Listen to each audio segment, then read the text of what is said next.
لاہور میں کینسر کے مرض میں مبتلا بچوں کے لیے الگ سے کینسر ٹاور بنایا جائے گا۔ محکمہ صحت نے وزیر اعلیٰ پنجاب محسن نقوی کو ابتدائی پلان سے آگاہ کر دیا ہے۔ حکام کے مطابق ابتدائی پلان کے مطابق کینسر ٹاور کی تعمیر پر 8 ارب روپے کی لاگت آئے گی۔ کینسر ٹاور میں کیمو بے کے 70 بیڈ، بون میرو یونٹ کے لیے بھی 20 بیڈ ہوں گے، جبکہ کینسر ٹاور میں تابکاری انکولوجی یونٹ بھی تعمیر کیا جائے گا۔ حکام کا کہنا ہے کہ کینسر کے مرض میں مبتلا بچوں کی تعداد میں آئے روز اضافہ ہو رہا ہے، جس پر پنجاب حکومت بچوں کے علاج معالجے کے لیے الگ سے کینسر ٹاور کی تعمیر کرے گی۔ محکمہ صحت جلد منصوبے کا PC1 بنا کر PND بورڈ سے منظوری لے گا۔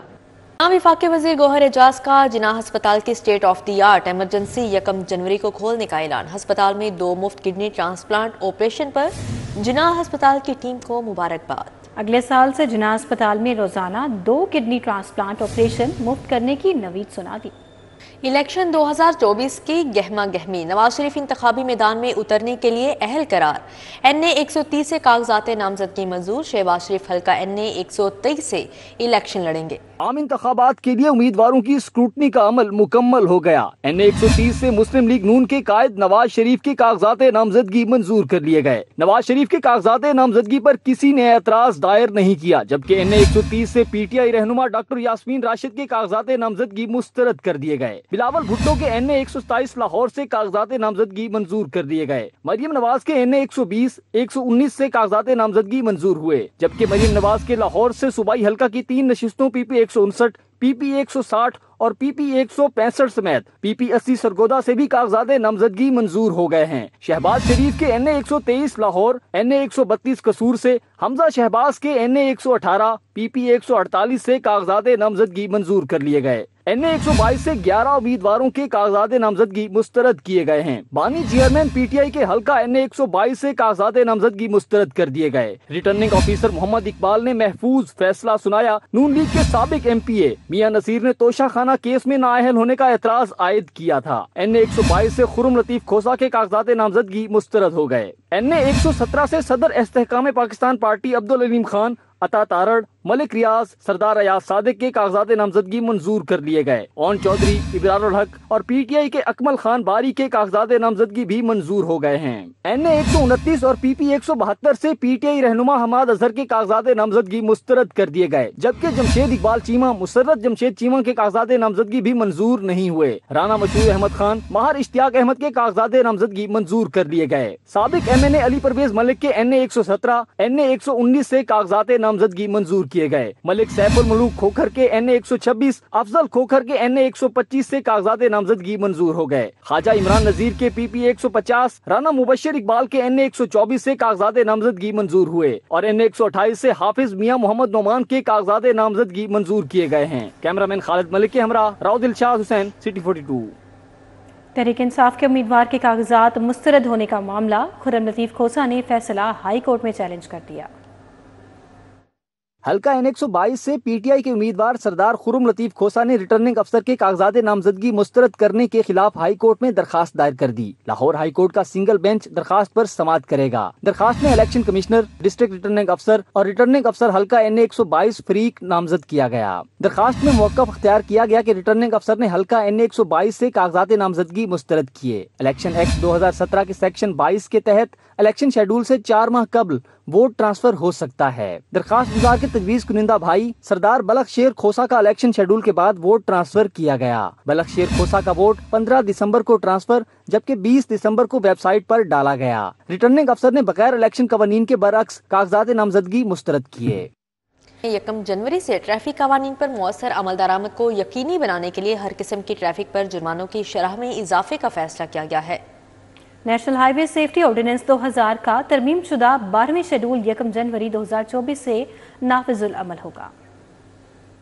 پولیس جرمانوں کی شرح میں اضافے کا فیصلہ حادثات پر قابو پانے اور ٹریفک قوانین پر مؤثر عمل درآمد کے لیے کیا گیا ہے۔ حد رفتار کی خلاف ورزی کرنے پر موٹر سائیکل سوار کو 1500 جبکہ کار ڈرائیور کو 2500 روپے جرمانہ عائد کیا جائے گا۔ حد رفتار کی خلاف ورزی کرنے پر PSV ڈرائیور کو 10,000، HTV ڈرائیور کو 5,000 روپے جرمانہ ہوگا۔ بغیر لائسنس موٹر سائیکل، کار اور LTV چلانے پر 5,000، PSV اور HTV چلانے پر 10,000 روپے جرمانہ ہوگا۔ اوور لوڈنگ پر مالبردار گاڑی کے لیے 10,000 جرمانہ عائد کیا جائے گا۔ ایمرجنسی گاڑیوں کو راستہ نہ دینے پر ہر قسم کی گاڑی کو 5,000 جرمانہ، بغیر ہیلمٹ موٹر سائیکل چلانے پر 1,000 روپے جرمانہ، سیٹ بیلٹ کے بغیر کار اور LTV کے لیے 1,500، PSV اور THV گاڑی چلانے پر 3,000 روپے، دوران ڈرائیونگ موبائل فون کے استعمال پر موٹر سائیکل سوار اور کار ڈرائیور کو 500 روپے، LTV کے لیے 2,000 اور PSO اور HTV کے لیے 5,000 روپے جرمانہ عائد کیا جائے گا۔ بغیر رجسٹریشن موٹر سائیکل، کار اور LTV کے لیے 2,000 روپے، جبکہ PSV اور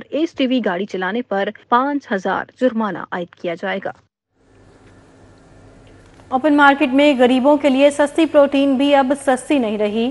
برائلر مرغی کے گوشت کی قیمتیں آسمان سے باتیں کرنے لگی ہیں۔ برائلر مرغی کے گوشت کی قیمتیں عام صارف کی قوت خرید سے باہر ہو گئیں۔ ایک مہینے کے دوران برائلر مرغی کے گوشت کی قیمت میں 50 روپے سے زائد کا اضافہ ہوا، جس سے برائلر مرغی کے گوشت نے 5ویں سینچری تقریباً مکمل کر لی ہے اور گوشت 499 روپے فی کلو گرام کے حساب سے فروخت ہو رہا ہے۔ اسی طرح فارمی انڈے بھی 30 روپے فی درجن مہنگے ہو چکے ہیں۔ انڈے 370 روپے کی ریکارڈ سطح پر فروخت ہو رہے ہیں۔ شہریوں نے کہا کہ مہنگائی آسمان کو چھو رہی ہے اور انتظامیہ کو غریبوں کا احساس تک نہیں۔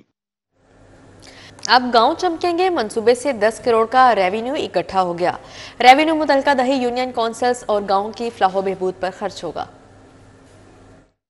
محکمہ بلدیات نے اب گاؤں چمکیں گے منصوبے سے پہلے مرحلے میں 82,68,830 روپے کی فیس وصول کی گئی ہے، جبکہ دوسرے مرحلے میں 9,44,14,750 روپے کا ریونیو اکٹھا کیا گیا۔ سیکرٹری بلدیات کو پیش کی گئی رپورٹ کے مطابق فیصل آباد سے 1,66,00,000، سیالکوٹ سے 1,06,00,000، اوکارا سے 84,32,000 سینیٹیشن فیس وصول کی گئی۔ بہاول نگر سے 75، سرگودا سے 44، لودھرا سے 41 اور پاک پتن سے 31 لاکھ سینیٹیشن فیس اکٹھی کی گئی۔ ڈاکٹر احمد جوید قاضی کا کہنا ہے فیس کی ادائیگی سے دیہاتوں میں بلدیاتی سہولیات کی فراہمی کو مزید بہتر بنایا جا سکے گا۔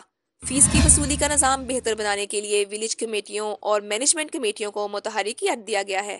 فیس کی وصولی کا نظام بہتر بنانے کے لیے ولیج کمیٹیوں اور مینجمنٹ کمیٹیوں کو متحرک کر دیا گیا ہے۔ اس وقت 21,000 سے زائد گاؤں میں یہ منصوبے کامیابی سے چل رہے ہیں۔ وزیر اعلیٰ پنجاب کی ہدایت پر منصوبے کے تمام اہداف کو مرحلہ وار پورا کیا جائے گا۔ فیس کی وصولی کا نظام بہتر بنانے کے لیے ولیج کمیٹیوں اور مینجمنٹ کمیٹیوں کو متحرک کر دیا گیا ہے۔ اس وقت 21,000 سے زائد گاؤں میں یہ منصوبہ کامیابی سے چل رہا ہے۔ وزیر اعلیٰ پنجاب کی ہدایت پر منصوبے کے تمام اہداف کو مرحلہ وار پورا کیا جائے گا۔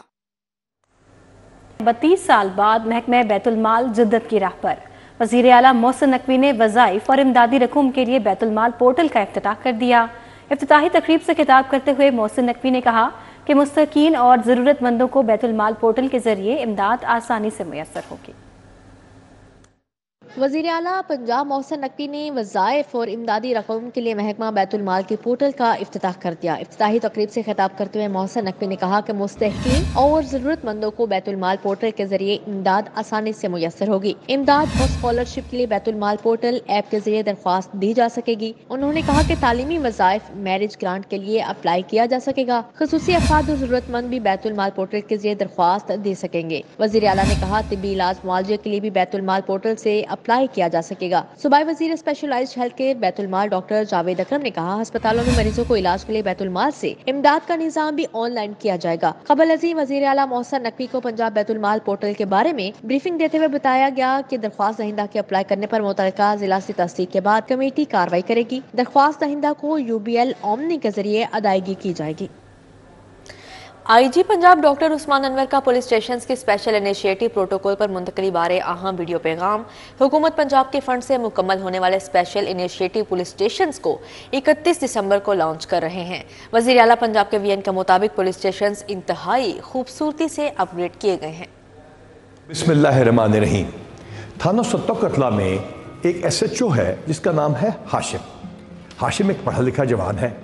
اس کے تھانے کی بہت بری حالت تھی۔ اسپیشل انیشیٹو پولیس اسٹیشن جب مکمل کرنے کے لیے پنجاب پولیس نے اپنی کاوش شروع کی اور حکومت پنجاب کے دیے ہوئے فنڈ سے ان کو مکمل کیا اور 31 دسمبر کو نہ صرف عوام کے سامنے پیش کر رہے ہیں بلکہ انسپیکشن کے لیے حاضر کر رہے ہیں، تو اس تھانے میں بڑے ونڈرفل تبدیلیاں آئیں۔ ہم نے اس ہاشم سے پوچھا کہ ہاشم اس کو اتنا اچھا ڈیزائن کس نے کیا، تو اس نے بتایا کہ میری وائف یعنی ہماری بیٹی ایک آرکیٹیکٹ ہے، وہ خود آتی ہیں اور اس کا آرکیٹیکچر دیکھتی ہے، فری آف کاسٹ آبویسلی۔ ایک میں محرر سے ملا ایک اور تھانے میں، جس نے بتایا کہ یہ سارا کچھ میری بیٹی نے ڈیزائن کروا کے دیا ہے۔ وہ خود تھانے آئی تھی اور میری بیٹی نے بتایا تھا کہ اس کو کس چیز کو کیسے خوبصورت بنانا ہے۔ فیصل گلزار حافظ آباد میں ہمارے ڈی پی او ہیں۔ فیصل گلزار نے تھانہ ایسا بنایا ہے جیسے کوئی 5 اسٹار ہوٹل ہوتا ہے، اور اس طرح ہمارے تمام افسران نے انتہائی خوبصورت پولیس اسٹیشن بنائے۔ جو ورچوئل یونیورسٹی کا کانوکیشن مختلف سیمیسٹرز اور ڈگری پروگرامز کے 4000 سے زائد طالب علموں میں ڈگریاں اور میڈلز تقسیم کیے گئے۔ ورچوئل یونیورسٹی آف پاکستان کے 13ویں کانوکیشن کا انعقاد ایم اے جناح کیمپس ڈیفنس روڈ پر کیا گیا۔ مہمان خصوصی سابق وائس چانسلر ورچوئل یونیورسٹی تاجدار عالم تھے۔ کانوکیشن میں ریکٹر ڈاکٹر ارشد سلیم سمیت فیکلٹی ممبران، طلباء اور ان کے والدین نے شرکت کی۔ ڈاکٹر ارشد سلیم نے کہا اسٹوڈنٹس تعلیم کی طرح عملی میدان میں بھی محنت اور لگن سے ملک کی ترقی کے لیے کردار ادا کریں۔ مستقبل قریب میں 5 سے 10 سال لگیں گے۔ یہ جو ورچوئل ایجوکیشن کا طریقہ ہے تعلیم حاصل کرنا کا، یہ کنونشنل طریقہ بن جائے گا۔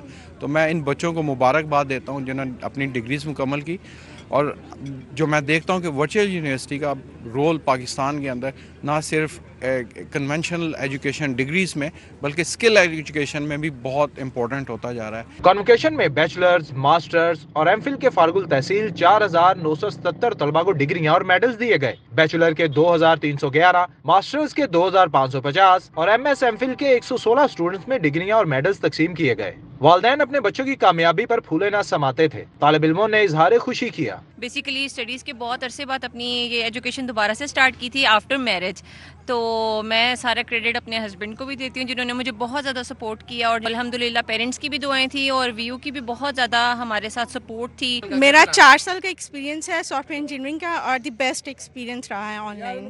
فیوچر پلان میرے یہ ہے کہ میں ماسٹرز کے لیے اب ابراڈ جاؤں گی۔ یہاں میری ابھی ڈگری کمپلیٹ ہوئی ہے گریجویشن کی، اس کے بعد میں اب ماسٹرز کے لیے جاؤں گی باہر۔ امتیازی نمبرز حاصل کرنے والے اسٹوڈنٹس کو مجموعی طور پر 110 گولڈ میڈلز اور 277 سرٹیفکیٹ سے نوازا گیا۔ کیمرامین زامین عباس کے ہمراہ عمران یونس، سٹی 42۔ صدر پاکستان اولمپک ایسوسی ایشن lieutenant general retired Arif Hasan مستعفی۔ عارف حسن نے خرابی صحت کے باعث اپنے عہدے سے استعفیٰ دے دیا۔ عارف حسن 2004 میں صدر پاکستان اولمپک ایسوسی ایشن منتخب ہوئے تھے۔ مزید تفصیل جانتے ہیں اس خبر کی حافظ شہباز زری سے۔ جی حافظ شہباز۔ جی بالکل، پاکستان اولمپک ایسوسی ایشن کے صدر جنرل عارف حسن نے 19 سال بعد اپنے عہدے سے استعفیٰ دے دیا، اور ان کی جانب جو استعفیٰ سامنے آیا ہے اس میں انہوں نے کہا ہے کہ ان کی صحت جو ہے وہ اب انہیں مزید اس عہدے میں کام کرنے کی اجازت نہیں دے رہی، اور انہیں مناسب سمجھا کہ بہترین موقع ہے اس موقع پر اپنے عہدے سے الگ ہوتے ہیں۔ 2004 میں جنرل عارف حسن پاکستان اولمپک ایسوسی ایشن کے صدر منتخب ہوئے تھے، اور ان کے دور میں پاکستان اولمپکس، ایشین گیمز اور کامن ویلتھ گیمز میں کوئی بڑی کامیابی حاصل نہیں کر سکا، اور اسی دور میں پاکستانی کھیلوں میں بہت سی کھیلوں کی متوازی تنظیمیں سامنے آئی، بہت سے کھیلوں کے تنازعات بھی سامنے آئے۔ تاہم اب جنرل عارف حسن اپنے عہدے سے الگ ہو گئے، انہوں نے اپنا استعفیٰ جو ہے اسے آگاہ کر دیا ہے۔ تمام ایگزیکٹو کمیٹی ممبران جو ہے پاکستان اولمپک ایسوسی کے ان کے بھی، اور پاکستان اولمپک ایسوسی سے جتنی بھی ملکہ فیڈریشن ہیں، ایسوسی ایشن ہیں، ان کو بھی اس معاملے سے آگاہ کر دیا گیا ہے۔ 2004 کے بعد سے جنرل عارف حسن مسلسل پاکستان اولمپک ایسوسی ایشن کے صدر چلے آ رہے تھے، اور اس دوران پاکستان اگر دیکھا جائے تو صرف ایتھلیٹکس ایک واحد کھیل تھا جس میں پاکستان نے کامن ویلتھ گیمز میں گولڈ میڈل حاصل کیا، اور کیا ریسلنگ 2 ایسے کھیل تھے جن میں پاکستان نے سب سے کامیابیاں حاصل کی۔ حافظ شہباز بہت شکریہ آپ کا۔